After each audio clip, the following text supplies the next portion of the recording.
Alright. This is DJ Blazin coming at you, and we are right now in this weekly.com exclusive interview. We are back with my man Poncho, the hip-hop artist of 5 years. Poncho, how you doing, man, and what's going on, brother? Hey man, DJ Blazin, it's always good to be here, man. Glad you got me here. Oh man, I cannot wait to see what kind of music videos and stuff you got. It's amazing, man. Speaking of that, it came out, bruh. It came out, man. It's amazing. That is a hit right there, man. Alright, but first of all, what made you become Blazin? How did you get that name? How did I come up with the name Blazin? Well, I mean, how did I become Blazin? It was about a month or so though after McKinley Bowser Dunson died. God bless his soul, God.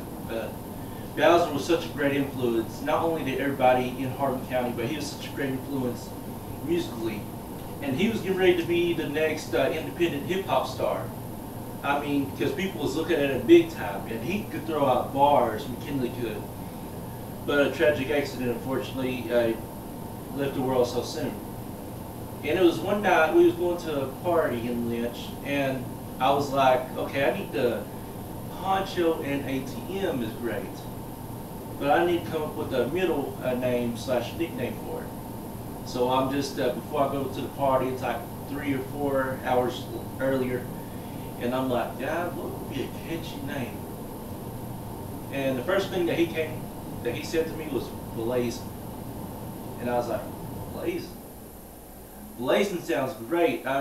It's stuck ever since. And so I just went with it, and basically that's how I got the name Blazin. Why is forgiveness important to you? Why is forgiveness important to you? Man, you know, forgiveness is important to me, not only as a human being, but important to God as well, because in the Bible it says, how can you love everybody else around you but hate your brother? Or that's basically, he's basically saying, well, how can you love me if you can't stand your own family or brother or friend or whatever? And you have to not only forgive, but you have to forget. And that's hard. I know from experience it's hard. I've been used to being hurt and put down and just talked about like if not in front of me, then behind me. I've used to being hurt, but I've learned to forgive and forget. And it's tough, but when you forgive and you forget, God begins to move. And in 2015, I had to learn to forgive and forget. And ever since that time, my life has really transitioned. Music has really went from global to worldwide.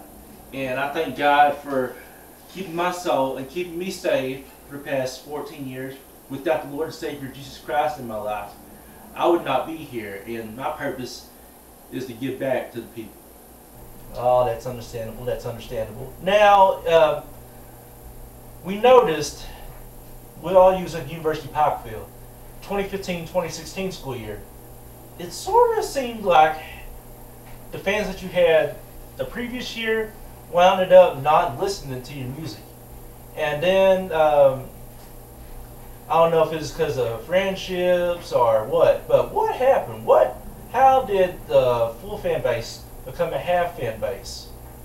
Well, I mean, DJ Blazin, 2014-2015 year, everybody was listening at UPAC, was popping my music. But the next school year, 2015-2016, the fan base is kind of half and half. The same people that was in my life a year ago, the same people that listened to my music, no longer listen to it. The same people that was cheering me on and was like, hey, Poncho, yeah, you already know, man, was like, just trying to back away. And I'm like, God, if there's something I'm doing wrong, please tell me. If it's something that I'm not doing right, please tell me. And when we hang around certain people, when we help people in need, then your fans and your haters, they question you on why you're so loyal to them instead of praising and worshiping them, instead of influencing their life. Okay, but why did you help them for individuals? And why do you help people? Well, I mean, DJ Blazin, like I said, I help people because I was once a kid that didn't have or receive no help, but through God's grace, mom and a couple of speech teachers, a couple of people around my life just helped me. And I've truly thank God for them so much. Teachers, my mom especially, because she worked me the hardest. It was like she agging and agging on, trying to, but she was pushing me to be somebody. She was pushing me to be better than the quality kids, trained kids basically. And I helped 4 individuals, like I said, the enforcer, the architect, the woman that was trying to find friendship, and another person. I helped them because I know what it's like to be hurt. I know what it's like to be pushed to the side and nobody wants you for who you are and what you represent. And so when I helped those 4 individuals this past year, people didn't question it to my face, but I knew behind my back they was talking. They was like, why is a great guy like Poncho helping those pieces of trash or helping those individuals? That man, they ain't gonna be nothing in life. They're never gonna be nothing. They're just nothing but hogwash. And I know they was talking behind my back, some or most of them. The ones that was actually there that I called my friends was no longer talking to me because of those individuals. But hey, like I told one of my friends at UPAC, my motto is, if you speak, you speak, and if you don't, you don't. Hey man, I definitely don't blame you. You got to help those in need, man. I don't blame you on that one. You a good man. You a good man, Poncho. Now, I gotta look at my notes here because you obviously know I'm gonna be looking at my notes anyway. But did you get some haters, man? Did you get some haters by helping individuals? Did you? DJ Blazin, you already know, man, I had some haters along the way. Now, we ain't even going to discuss that, but hey, it's good to have haters, and it's good to be the bad guy because, to me, I like being the bad guy better because that helps me, that motivates me more. And I help more people when I'm a bad guy. It seems like I elevate their life more. So, I thank God. Oh man, you caught me off guard, man. See, it took me a minute to read this, but I got it, man. Okay, why do promos enact bad in a certain way? DJ Blazin, man, we had some good times together, good times. Why do I do promos and act bad in certain situations? Well, I do promos because, number one, if I did not believe I was good on the mic, I would not even be on the mic. Number two, if I didn't believe in myself that I could be good on camera, I wouldn't be on camera. And number three, you know, I don't act bad in a certain way. I think it's just the words that I express, the feelings that I express in my promos.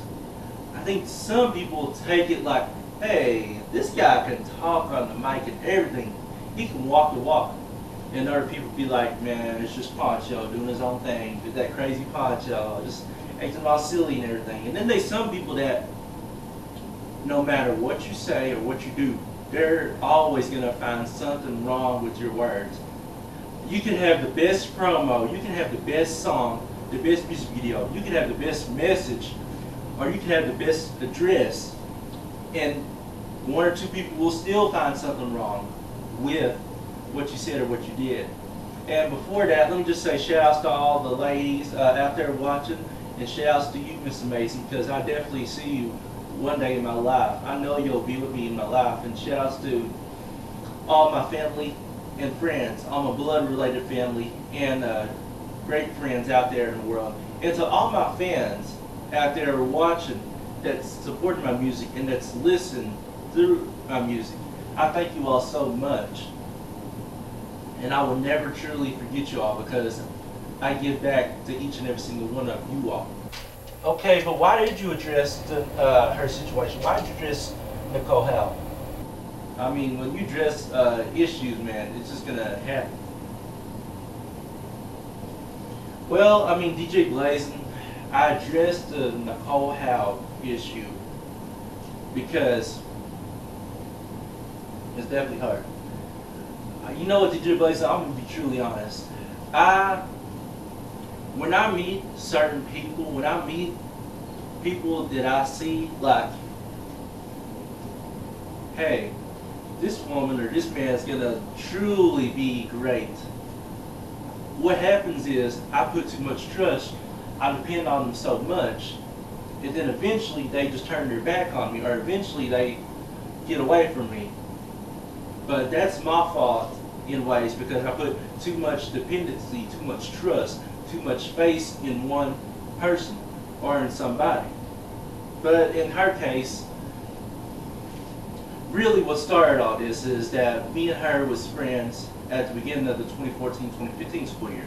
And then I think I asked her out like last month, oh no, not last month, but in September the next month, and she started avoiding me and whatnot. And I couldn't figure out the reason why. I mean, it was cool and all when we was talking, whatever, but whenever I asked her out, she was like, she just automatically backed away. And then as the school years progressed into the next school year, she started like, hey, all this and all this, blah, blah, blah. And so I asked her, like, girl, if you want me to stop mentioning you, if you want me to stop talking about you, hey, I will. She said, no, you're cool. And see, she gonna deny that. She's gonna say, no, she didn't say, no, you're cool. But I remember that conversation. And then apparently for no reason, get a long message about her. And I'm gonna tell you something, Nicole. I met a lot of people in my life. I'm gonna be honest. I met a lot of people that I wish I would have never met. I've met a lot of people that I wish I could have been friends with, whatever. But you tried to take away my music career. You tried to take away my education, and you tried to take away my family. Now, I don't mind for people saying that, no, I don't want to be mentioning no music, I don't want to be mentioning no videos or whatever.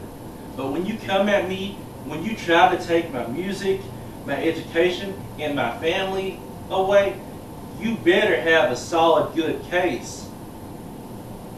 And you want to try to take my music, something that I give back to the people? Let me show you something.